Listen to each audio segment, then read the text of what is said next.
Okay. Eternal transcend? I don't know how to read. What flip it too. I'm pretty dope with that. I could do a one-handed cartwheel. I'll probably break some nails now. I could do a handstand. I also can do that thing where you can like go upside down, like those weird bitches in fucking gymnastics. Probably why I have such itty bitty titties. The mug is giving Selena vibes. Fuck yeah. Love that. I have a lot of weird talents, bitch. Oh, I also, the vocal coach Bird on American Idol when I was like 17 told me that I have a built-in like auto-tune. But I learned that from Britney. Oh. Like I learned how to like do runs with my jaw and my tummy. My stomach and my throat. So I know how to kind of like, yeah, oh, like that's some weird shit. And she'd be like, what the fuck are you giving? Like, hold on.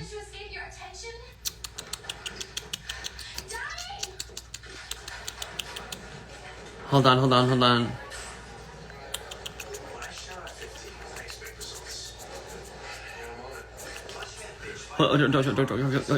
My name is Michelle. My user is confused. Oh, okay. My name is Michelle. My user is confusing. LOL. I have the reading level of an 8th grader, by the way. Oh, and I also have ADHD, so I pay attention to 80 things at once. Did you like your time on American Idol? Yeah. Short answer, yeah. I mean, it shaped me to have like, it basically gave me like PR training. We did a lot of press junkets. I learned how to be comfortable in front of a camera. I met some lifelong friends, like David Archuleta and I were just texting. Like we were sending videos to each other all day today. Well, not like, yeah, literally just like a couple hours ago. And Ray Meow, like those are two of my like hearts. And David's literally like my angel, my little brother. But like, and we're also gonna be doing San Diego Pride together. We didn't know that, but like we were talking the other day, and he was like, "Oh yeah, I'm doing San Diego Pride." I'm like, "Bitch, what the fuck? Me too." But they didn't let me sing girl songs. Like for the 70s week, 80s week, I wanted to sing Joan Jett. They wouldn't let me sing that. They didn't want me to come out. It was a different time though, you guys. Like it's a whole different show now. Like the ABC's got it. It was ran by Fox, which I didn't know anything about. I didn't know that was like a whole ass what it is now. It was 2008. You have to remember. So this is before Adam Lambert. This is before, you know, it was acceptable to do that. And I explained to them that I came out when I was 12 years old, almost 13. It was right before my 13th birthday. And they're like, I would just keep that hush. But yeah, they wouldn't let me sing the songs that I wanted to sing, so I was kind of stuck with fucking Jailhouse Rock. But I'm cool with being the lesbian Jonas Brother bitch. I'm cool with that. But to answer your question, yes. Met a lot of lifelong friends, a lot of lessons, learned how to handle PR, learned how to speak in complete sentences on camera so that you're not wasting anybody's time. I did know, and I'll always remember his name, Patrick. If this gets recorded and put on YouTube and you're never gonna see this. He was such a dick, but I love those type of dicks, like no bullshit type of like UK type of humor. I got it, because my mom's kind of like that. My family's kind of like no bullshit. He always complimented the way that I would like answer in complete sentences and how I controlled the mic, because I never had to do retakes. All you have to do is tell me once. I take direction fucking good. Even in the studio, like, don't tell me which key to sing. Mimic it, and then I'll fucking do it once, like, and I'll kill it. But yeah, so stuff like that. It taught me a lot at a young age that I really needed to absorb and apply to my life in the future. So without that experience, I probably wouldn't be as successful as I am today. So I'm very grateful for that as well. I always look at my life as different chapters of success that I'm super grateful for. Like, I was such a baby. I was 16 the first time I was on there, but I made it when I was 17, 18. In the middle of filming, I had to get rid of my mom. So I was handling it on my own because all the minors were with their parents, and I turned 18 in the middle of filming. So I was just on my own for the first time in West Hollywood, living in a hotel. And then they moved us to Avenue of the Stars by Wilshire Boulevard. And I was just super raw dogging it by myself, and I had to figure it out. So it kind of catapulted me into like independence, which I'm super grateful for. And I love that chapter of the book of my story, hardcover, New York Times bestseller in my head. I don't know. I look at that as like a whole different person, but like, no, that's part of the foundation color that's gotten mixed into the lab to make it match. If that makes any sense. Oh my god, all these fucking questions now that I'm questioning.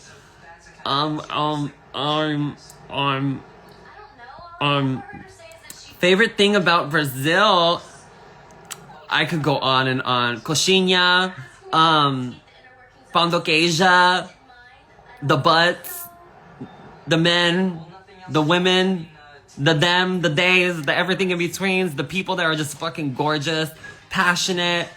The fans there are like no fans that you'll ever find in your life. They make you feel like you're Avril Lavigne. As soon as you get off the plane, they're waiting for you with signs.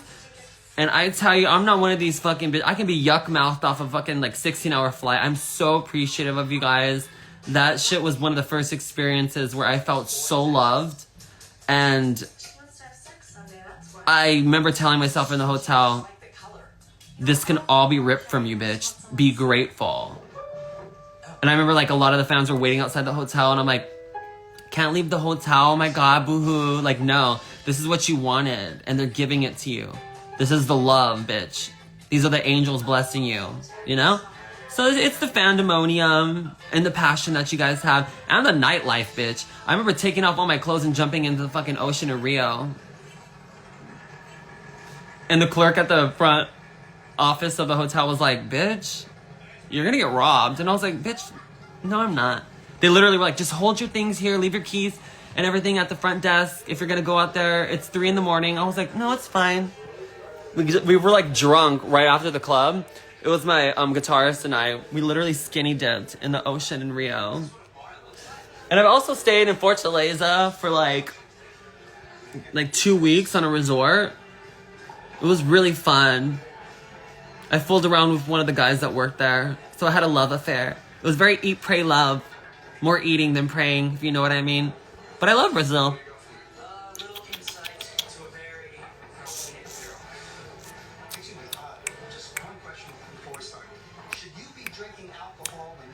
I'm just randomly picking. I'm not even... Are you excited for Hocus Pocus 3? Are you a fan of the original? Yes and yes. That's all I have to say. Sanderson sisters live inside of me. Any witchy movie growing up was just spoke to my spirit, babe. My fucking spirit. Hi, BB.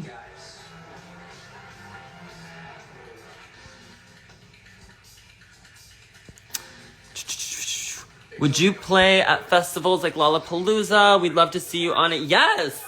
That's actually the plan, Peter Pan. I've played a few festivals before. The plan's to go on to get to Coachella, even if it's a side stage and stuff. I think it was too late to get that deal going this year. But yeah, the plan is to play Coachella.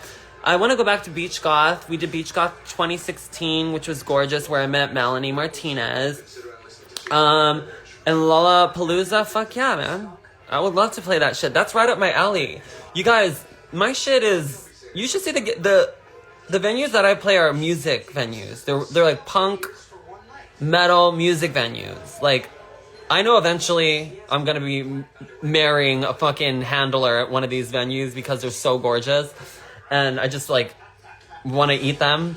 Not really. I haven't really been into anybody. But I feel like when I am gonna spread my butterfly wings, because I'm in a cocoon era right now, I'm gonna end up like marrying like a metalhead, like rock guy, or like a retired BMX rider. What am I talking about? Yes! Yes, to answer your question, yes.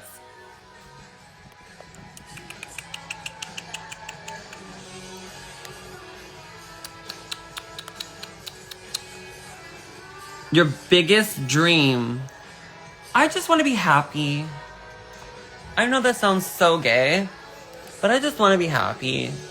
I want to keep doing what I'm doing. I feel like I'm living my dream right now. When I was a little girl, when I was a teenager in high school, I always wanted to just be in a band. I always just wanted to travel with music. I always wanted to write my own stuff and release it, and hopefully gain some type of following to where I'm not feeling like I'm like stranded in the middle of nowhere. That somebody can hear me and feel me and kind of relate to me, and that's happened. So I feel like I'm living my dream right now, but also I'm gonna be putting my energy more into acting next year. And I want to, well, I'm not want to, I'm going to. I'm going to get on one of these Mac shows. I'm going to do something like that. That's kind of the direction where I want to put half of my energy in. So I'm going to be touring still. I'm going to still be writing some records. Single coming out this year, filming a music video for it.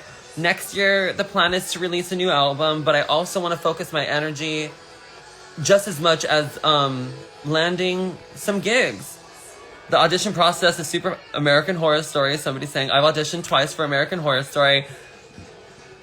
I mean, loved it. Loved the audition process. Loved the learning curve for that. So, I mean, stuff like that. You know? Like, I feel like that's in my vibe. That's in my dream bucket list right now. Like, my thing is, like, when I get too comfortable doing something, when something becomes too easy, I want to do something a bit more harder.